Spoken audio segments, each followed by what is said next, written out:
اما بعد فاعوذ باللہ من الشیطان الرجیم بسم اللہ الرحمن الرحیم۔ آج میں آپ کو ایک عجیب و غریب واقعہ بتانا چاہ رہا ہوں، اور یہ ایک ایسا واقعہ ہے جو یقیناً سبق آموز ہے، اور اس کے اندر ایک سبق ہے، اور وہ میں آپ کو آخر میں بتاؤں گا کہ اس کے اندر سبق کیا ہے۔ اور میرے اس واقعے کا عنوان ہے نامرد سے شادی کر کے نباہ کرنے کا انعام۔ واقعہ کچھ اس طریقے سے ہے کہ ایک شخص تھا، اس کا روز کا معمول تھا کہ وہ اپنی والدہ کی قبر مبارک پر روزانہ صبح فجر کی نماز پڑھ کر حاضری دینے جاتا تھا، اور اس حاضری کے بعد وہ اپنی دکان، اس کی پرچون کی دکان تھی، اس کو وہ دکان پہ چلا جاتا تھا اور روزی روٹی حاصل کرتا تھا۔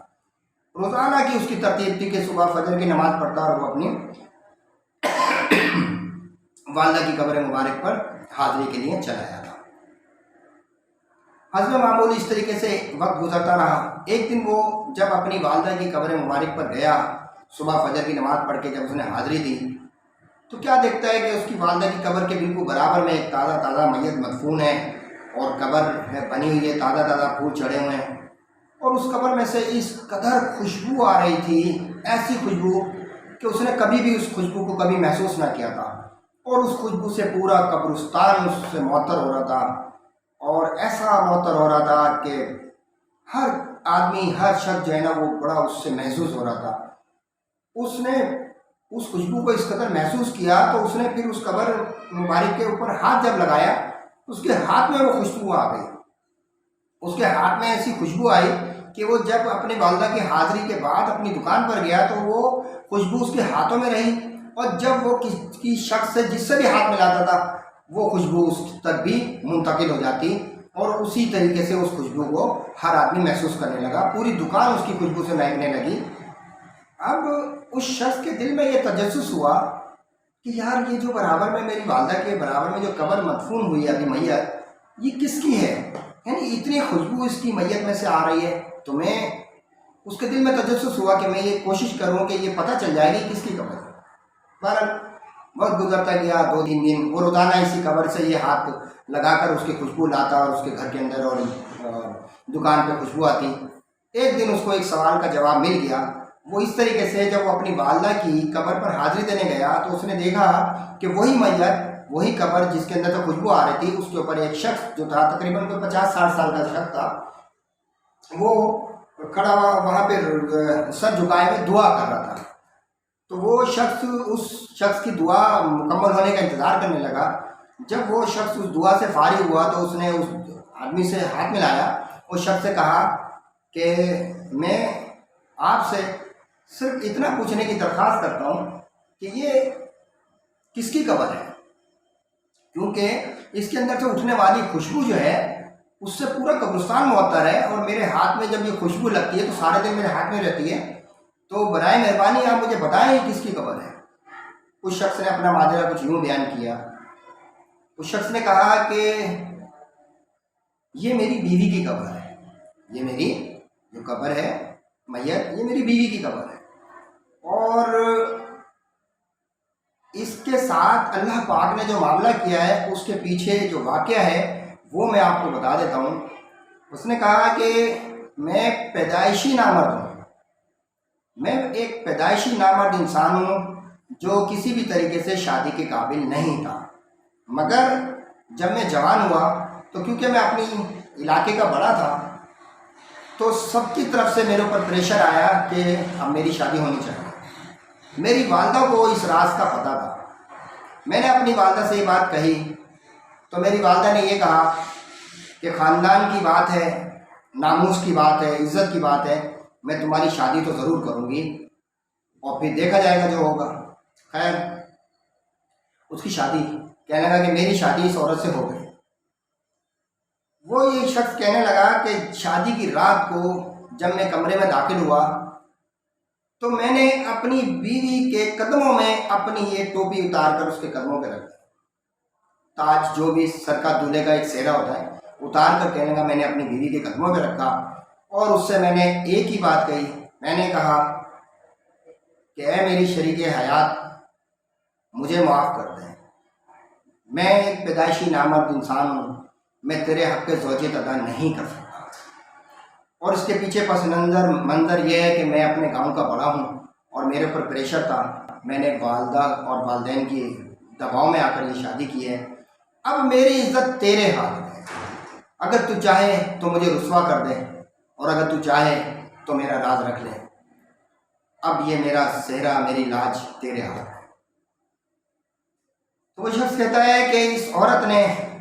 اسی وقت وہ میرا صحرا، میرا تاج اٹھایا اور میرے سر پہ واپس اس کو رکھ دیا، اور رکھنے کے بعد وہ مجھ سے یہ کر کے مخاطب ہوئی کہ میرے والدین نے مجھے آپ کے ساتھ باندھ دیا ہے، میں آپ کے نکاح میں ہوں، میں آپ کی بیوی ہوں، جو بات آپ نے مجھ سے آج اس کمرے میں کہی ہے یہ بات آپ یہیں پر ختم کر دیں، اور اس بات کا ذکر آج کے بعد نہ میں اپنے منہ پر لاؤں گی نہ آپ اپنے منہ پر لائیں گے، اور یہ بات ختم ہو گئی۔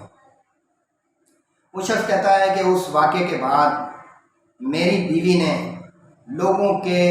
اتنے تانے سنے ہیں، اتنے تانے سنے، کسی نے اس کو بانجھ پن کہا، کسی نے اس کو آوارہ کہا، کسی نے اس کو پتہ نہیں کیا کچھ کہا، صرف میری ماں کو یہ بات پتہ تھی، میری ماں کے علاوہ پورے خاندان نے مجھے دوسری شادی کا بھی کہا، اور مجھ سے کہا یہ عورت ماں نہیں بن سکتی، یہ عورت بانجھ ہے، یہ عورت یوں ہے، یہ عورت یوں ہے۔ میری بیوی مجھے دیکھتی تھی اور میں اپنے رب کو دیکھتا تھا، اور رب سے ایک ہی دعا کرتا تھا، اے اللہ جیسے یہ میرے ساتھ تعاون کر رہی ہے، اللہ میں اس سے خوش ہوں، اے اللہ میں اس سے راضی ہوں، اللہ اس نے میرے ساتھ کیا کیا اور کیسے وفا کیے، تو اس کو بخش دے۔ اور وہ بیوی بیچاری خاموشی سے لوگوں کے تانے اور چیزیں سنتی رہی، سہتی رہی،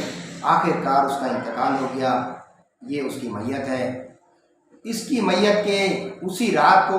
میں نے خواب میں دیکھا کہ میری بیوی جنت کے باغوں میں سے ایک باغ میں ٹہل رہی ہے، اور ایک بڑا سارا حسین محل ہے، اس کے اندر کنیزیں ہیں، اس کے اندر غلام ہیں، اور وہ تمام اس کے غلام ہیں، ماتحت ہیں۔ میں نے اپنی بیوی سے کہا یہ رتبہ تجھے کیوں کر ملا؟ تو میری بیوی نے یہ کہا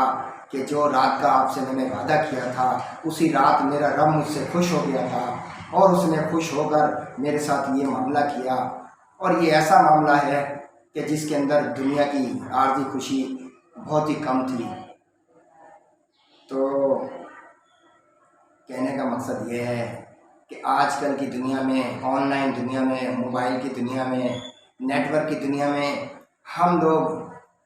آج کل کے دور میں اگر نظر دوڑائیں تو اتنا خرچہ کر کے ماں باپ اپنے بچوں کی شادیاں کرتے ہیں، لاکھوں روپے کا مہندی، مائیوں، اپٹن، ولیمہ، اس کے بعد شادی کے اگلے دن وہ بچی گھر آ کر شور مچا دیتی ہے کہ یہ میرا شوہر جو ہے وہ نامرد نکلا۔ تو بعض اوقات ایسی بھی بات نکلتی ہے کہ وہ شخص سے اس کی رضامندی نہیں تھی، وہ اس سے شادی نہیں کرنا چاہتی تھی، لیکن اس کے پاس کوئی اور راستہ نہ تھا کہ وہ اس کو بدنام کر دے، اور اس کے بعد میں کچھ عرصے بعد نظر آتا ہے کہ وہ بچی کسی اور کے ساتھ، جس کے ساتھ اس کی اپنی سیٹنگ تھی یا اس کی بات چیت تھی، اس کے ساتھ وہ اپنی شادی کر رہی ہوتی ہے۔ لیکن کبھی سوچیں اس شخص کا کیا ہے، اس مرد کا کیا ہوا جس کے اوپر آپ نے نامردی کا کلنک لگا دیا، جس کے اوپر آپ نے تانا دے دیا۔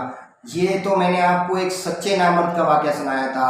یہ جو آج کل کے ہمارے معاشرے میں بات چیت چل رہی ہے وہ تو نامرد بھی نہیں ہوتا ہے، لیکن کیونکہ لڑکی کی رضامندی نہیں ہوتی ہے تو وہ ایک اچھے خاصے ہنستے بستے شخص کی زندگی اجاڑ دیتی ہے، اور اس کا گھرانہ بھی اجاڑ دیتی ہے۔ تو خدا